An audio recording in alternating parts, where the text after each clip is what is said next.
Stadiums are empty everywhere we go, everywhere we go. Now, this is the chance of Arsenal fans around the place right now. Everywhere we turn up, we're smashing teams left, right, and center.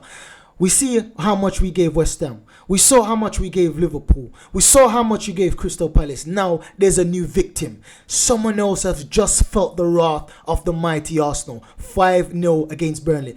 Now this match was exciting in more than one ways.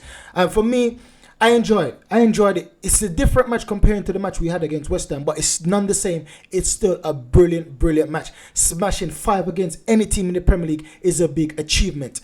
2 points. A camera moment to save. So you see Haaland right there. Haaland basically, he doesn't want to be interviewed right now. He's smashing the camera at his face. You see Odegaard bringing the camera, taking the photos. Haaland is basically pushing it at his face. He don't want any camera in his face, because we see that everyone is expecting Arsenal to fumble at the latter end of the season. But they're seeing something different. They're seeing some grit that they've never seen from Arsenal in a long while. And we're proving everyone wrong right now. Hopefully it lasts, right? Hopefully it lasts. However, so everyone is expecting us to fumble, but because we didn't start the Premier League on fire like we did last season, everyone is saying that, listen, Arsenal is going to fall off the bandwagon. That's Arsenal. But we're proving everyone wrong. Now, it's Liverpool, no, not even Liverpool. It's City is the one that basically everyone's starting to look at, because they dropped points on the weekend. And we're going to see certain things happening, because we see Liverpool's got a few injuries. They've got injured to key players, Jota and Sablatsa, I think he was injured in training. And Curtis Jones also is injured. So Liverpool's got a bit of injury crisis right now. And City, they've not been on fire like we've expected from expect City to be in the latter half of the season. So Arsenal is the only team that's basically been outperforming everyone else. Basically, I think we scored 21 goals in 5 matches. So we've been outscoring everyone right now. We've got more goal difference than Man City. I think we're 1 below Liverpool.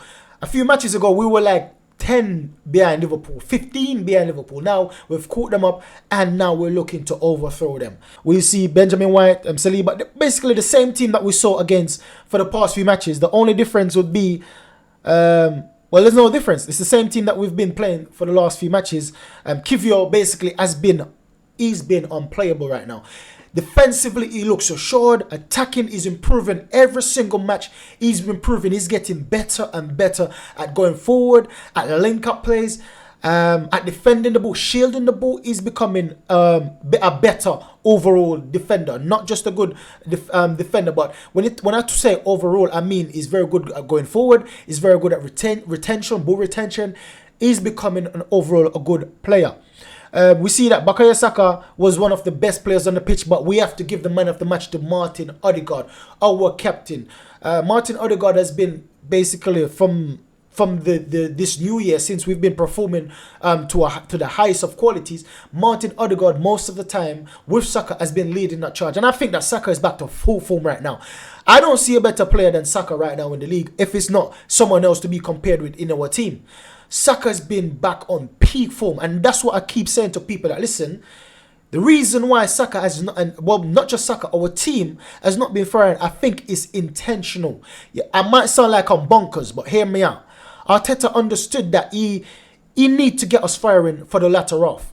So I think he basically got the players to be playing a more gritty, defensive. Do what you need to do to win, but don't overdo it in terms of turning on the style, turning on the flair.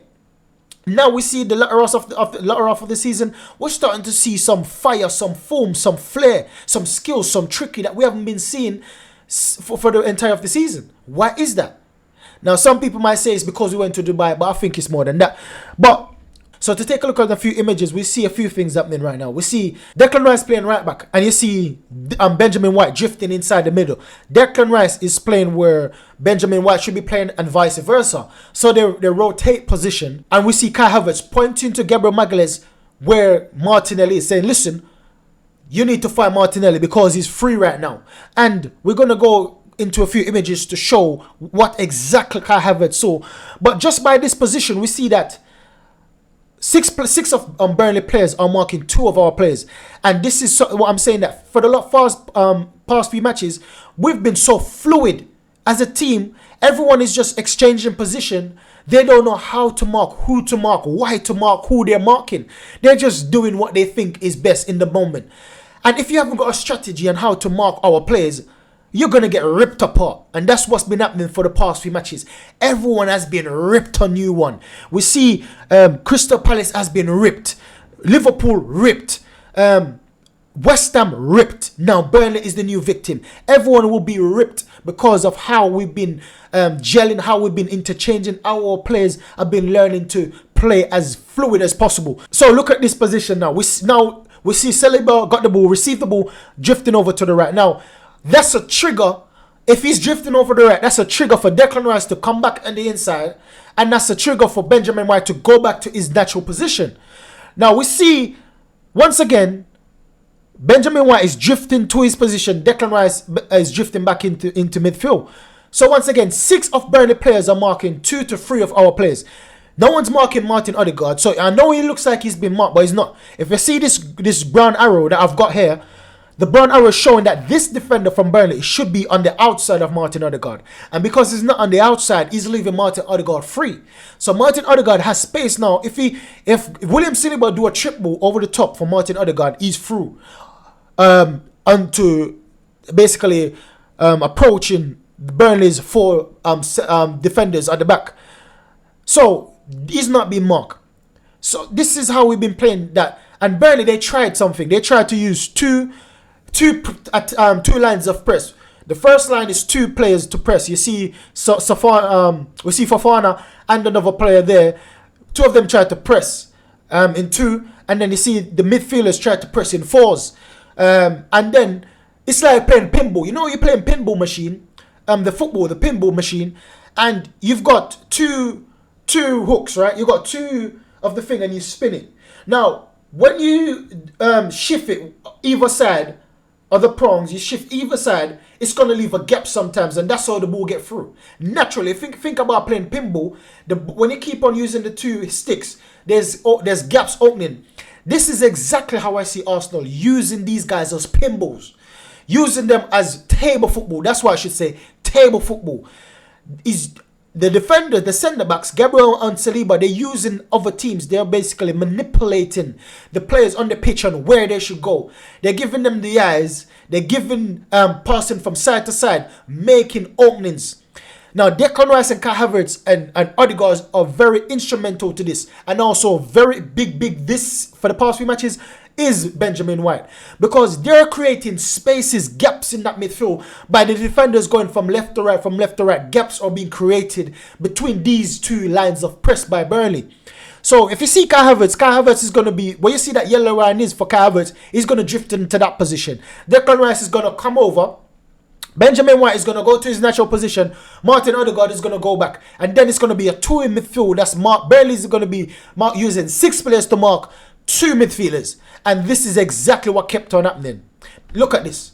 Clockwork. Literally clockwork. They're marking 6 players. Are marking Odegaard and Declan Rice.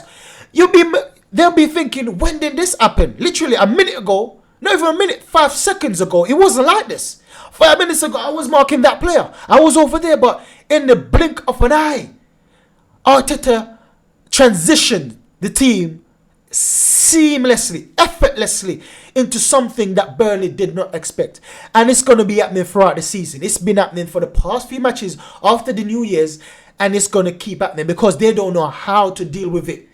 We've got different players. Sometimes you see Saliba playing right wing, Saliba playing right back.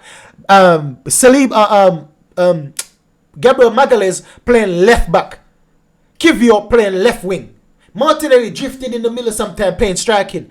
Today we see Trossard most of the time playing striking. We see Kai Havertz joining Trossard playing striking. It's just so fluid, it makes your mind scramble. And if Arteta got this formation, got the players to be scrambling the opposition mind, no wonder why they can't keep up. I'm predicting future 5-0s. I'm predicting future 8-0s. Because it's just impossible for them to keep up to our play. Now, throughout the match, these are the stats. We got 5 goals. XG is 1.5. So we outscored the XG by almost 3 times outscoring the XG. Our shots, we had 16 shots. This is one of our lowest tally playing in the form that we are. We see against West Ham, we had 25 shots on target. Crystal Palace, a lot. So we see this is one of our lowest tally against Burnley. You'd be thinking, what, against Burnley? They're the weakest team. We should be having at least 50.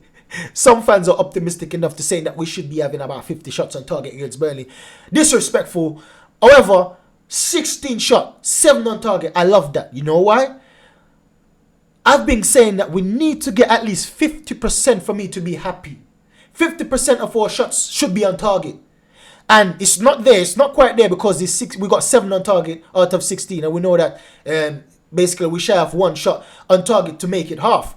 So, I love that. It's almost half. It's clear. This is one of the best shot on target to shots ratio I've seen in a long time for the Arsenal. So, that's something good for us. Then we see possession, which is very good, 65% compared to their 34.7, I should say. Passes completion, we have 612, which is a 525% completion. 525, I should say, 23 completion. Field total, we have 66.5%. And final third entries, we have 51. Third created 30. 3.6, I should say. Deep touches, we have 54. So we've been overwhelming to say the least. Now, this is another thing that we notice is that we were playing our times a back two, and they tried to press our back two with a front two, right? Their front two trying to press our back two, which that's not a good idea. I'm sorry, Vincent Company. We know that you've been brought up under the tutelage of Pep. We know that, but this is a big mistake to underestimate the maestro, El Maestro, Mikel Arteta, right? So, by doing this, as what I'm saying in the previous clip, that we're using them as table football. So, look at the passing avenues that's created because of how they're playing. So, William Saliba is being pressed. Fair enough, the only avenue he's got is Saka on the right-hand side. Look at Gabriel Magalhaes. He's got passing lane to Benjamin White. He's got a passing lane to Trossard. And that's a big passing lane. And you'll be thinking, no, that will be intercepted by their number 16. That will be intercepted by a midfielder. No. A few times we see Gabriel Magalhaes done that pass, that long ground pass to a Trossard, to a Kai Havertz, to a Odegaard. And it went straight through. No itches. The same thing could be said.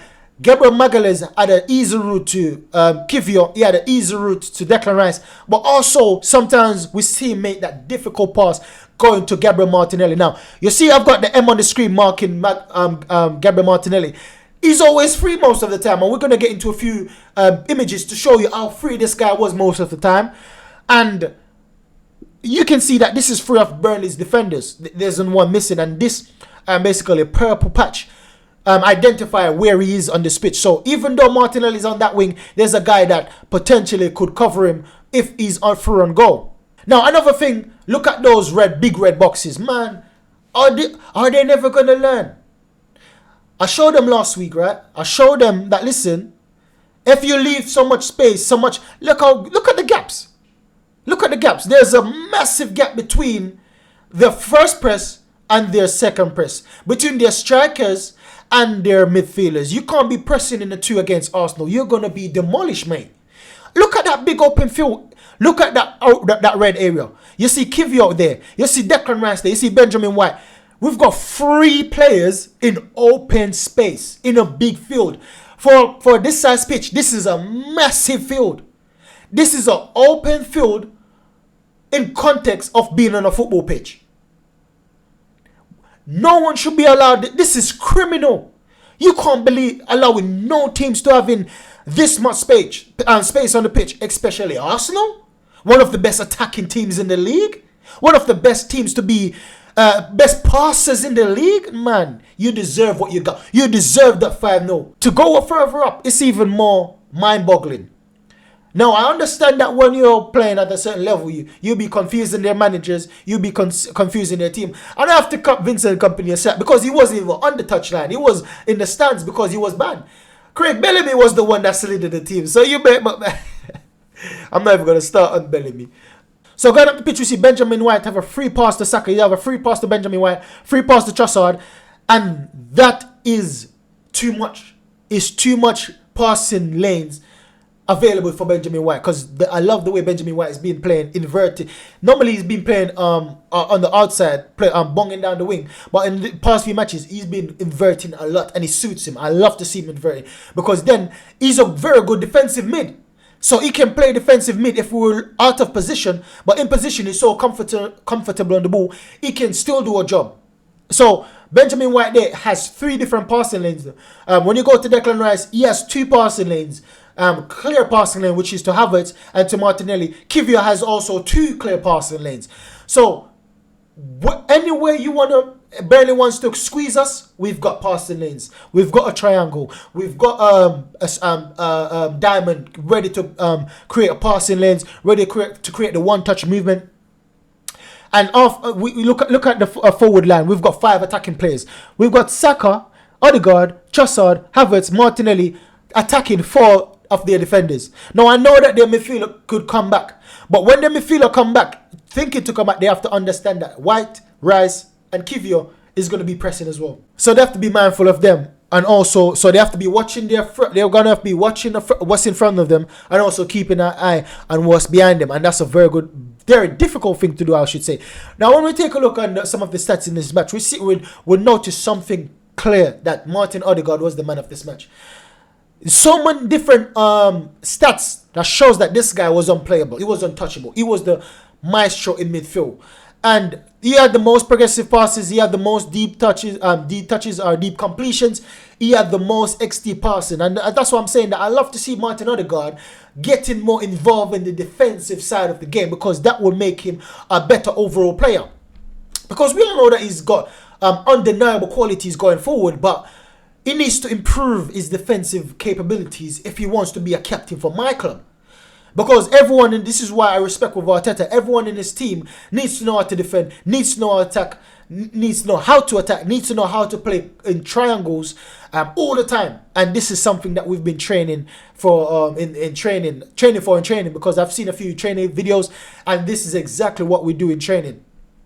Once again, you can see them pressing in the first 2, and then they try to press our centre backs in a 2. They try to press our midfield in a 4, and then once again that leave a massive gap. Look at this. You can see Trossard running from the shoulders of the number 2, ready to get a through ball there from Saka. We see Martin Odegaard and Kai Havertz free. And another thing that I was very was pleasing for me. It was pleasing to see Kai Havertz most of the time dueling. Now we're going to take a look at Kai Havertz duel to see how good he was in duels in this match. Once again, in this image, you can see this is basically a speed enough of what we just saw. Saka got the ball, looking for Trossard. Trossard making that run. We can see with the position of Martinelli on the left. We can see the position of Kiwior also behind Martinelli. Now look at this position. Now it's so we should basically be up by even more. This was a chance that I believe that should have been taken. Trossard should have given Martinelli the ball right now. Don't wait. Fire across to Martinelli right now. Martinelli can have a sweep in. But what do you know? And you see Kai Havertz basically bursting his chest in to get in for a rebound. So this chance ended up being intercepted because Trossard waited a bit too long to make his decision. And this was how we played, the average position of the players on the match. You can see the front line looks like a U. Martinelli looks to be on top most of the times, while Trossard, Odegaard, and Kai Havertz basically playing a 3. And I love that. Kai Havertz, this is something we noticed in Kai Havertz. Kai Havertz basically having 18 duels in this match, 12 being successful. And I'll keep saying that, man. One of our best duel winners in our team is Kai Havertz. Someone try to argue that point. Mate, the stats prove it. I'm not trying to be I'm basically a Kai Havertz fanboy, but when the stats prove it, you just have to talk the facts. The stats are the facts. And the stats say that in most matches, Kai Havertz is the most duel winner in our team. Close second is Gabriel Jesus. When Gabriel Jesus don't play, we need to basically depend on Kai Havertz to be that duel winner for us, because he's very good at it. And I saw a clip of him barging, pushing the ref. If that was Xhaka, that would be a red card. But he pushed the ref. Nothing came out of it because he looks so innocent. Even though it's tall, it doesn't look aggressive. You know, when you got some tall players, they look like, man, it looks like they're about to kill you if they touch you. Kai Havertz looks like a little baby. He's tall, he's got the height, but he's so soft and cuddly like a little baby. So everyone takes him for granted, and he used that to his advantage. This guy gets away with murder in a lot of these matches because everyone just underestimates him. Because he's tall, but he looks skinny, he looks flimsy. Man, you can bully him, right? Now, this image shows you that on the right hand side, this is so congested. It's heavily congested, and it's because we suck them in. We suck in all their midfielders, all their attackers, all their defensive mindset on the right hand side, and that leaves Kiwior and Martinelli free on the right. So this is why sometimes you will see Gabriel Magalhaes pinging the ball to Martinelli because it's free. It's free, and it's because it's planned. It's all planned. We'll do 1-2s around the right hand side, try to create chances on the right hand side, but then if needs be, the plan B is to go over the top to Martinelli so he can have a clear shot and goal. Now, this is something that we noticed also, that Odegaard, Rice, Gabriel Magalhaes, Saliba and Martinelli, they were the best throughout the entire match at passes, the progression in this match with the passes and the carrying. Martin Odegaard was very good in the passes and the carrying. He's the best. He's the best at pass and carry. This is what I'm saying. In all the stats, you will see Martin Odegaard come number 1. Declan Rice was a close second. Well, not a close, but he was second. Now, Declan Rice was the second best in the carrying, but not in terms of the passing and progression. Gabriel and Saliba, they're very close, neck and neck. Martinelli was way behind, but he still was above everyone else on the pitch. He was way behind the top 4, but he's still way above the others on the pitch. Now, this is another thing. Martin Odegaard, brilliant, absolutely magnificent. His net contribution in terms of his positive versus his negative goal probability added, we see that the attacking play, he had 18 attacking play, positive attacking play. He had 6 negative attacking play. He had 5 positive, 0 negative. So in total, he's looking about 17 plus positive contribution. We know that you have 6 negative, so when you add all of it together and minus, when you add 18 plus 6, right? And then you divide it by, when you add 18 plus 5, which is 23, then you take away 6, that leaves you with 17. So this is how we get the 17 positive contribution, and he's outshining everyone by more than double. Because the close second you see Martinelli, not even close second, the second you see is Martinelli, he more than double Martinelli. Martinelli had 7 contribution, net positive contribution, because he had a lot of negative attacking plays. And you will be wondering how, where, when. Lots of situations where we see Martinelli should have taken on the player, he didn't. When he had the chance to cross in, he didn't and lose it. So there's a lot of things that happened in this match that we didn't realize. We will only realize and recall to remembrance when we look at these stats. Another thing I want to highlight is Kai Havertz. Now, Kai Havertz had a brilliant match. I'm not going to take that away from him. However, this guy needs to improve his touches. Man, it's like a giraffe. You can imagine a giraffe trying to control a football coming at speed. This is Kai Havertz, because he's so tall. He hasn't got the you have to have the hunchback, right? You have to have the hunchback to get over that ball, to control it. He was so tall, the ball was bouncing off him. He was not cushioning the ball, not even once. So that's the only thing I can say. And because when you look at the positive attacking play, he has 4, but the negative, he has 6.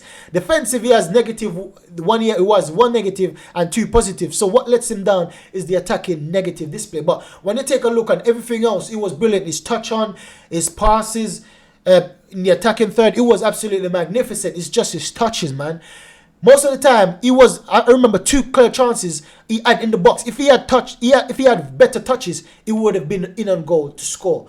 But we can't take it away from him, because he done magnificent, getting the ball, nutmegging a player, getting the ball onto his right peg, shooting in the bottom corner of the goal on his right foot, his weaker foot. We can't underestimate that, because that's something very, very, very difficult to do for a player that's not prolific at goal scoring, to be scoring on your least favorite foot. So we have to give credit for that where credit is due. But all in all, I enjoyed this match. A brilliant match for me. I wouldn't change nothing. I know that I was in my title, I said can we get more than 6? That was my previous title for the preview of Burnley. And we were so close. We were so close. We could have even got 7 or 8 if Saka took all his chances. And Saka after the match said, listen, I know it's coming. I got 2 this match. I've got a few the other match. I know it's coming. You know what he's talking about? He's talking about his hat-trick. He's very, very close to get a hat-trick in the Premier League.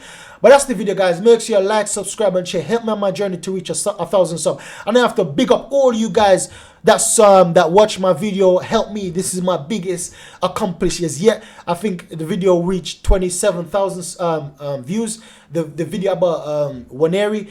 I have to thank you guys for supporting me, for showing love. You guys that's leaving comments. I see all of it and I appreciate it to the bottom of my heart. So one love, respect to all of you guys. Continue to like, share, and subscribe. Continue to show your support. It encourages me to go deeper, to go harder for you guys, knowing that you enjoy my content. So catch you in the next video. Goodbye.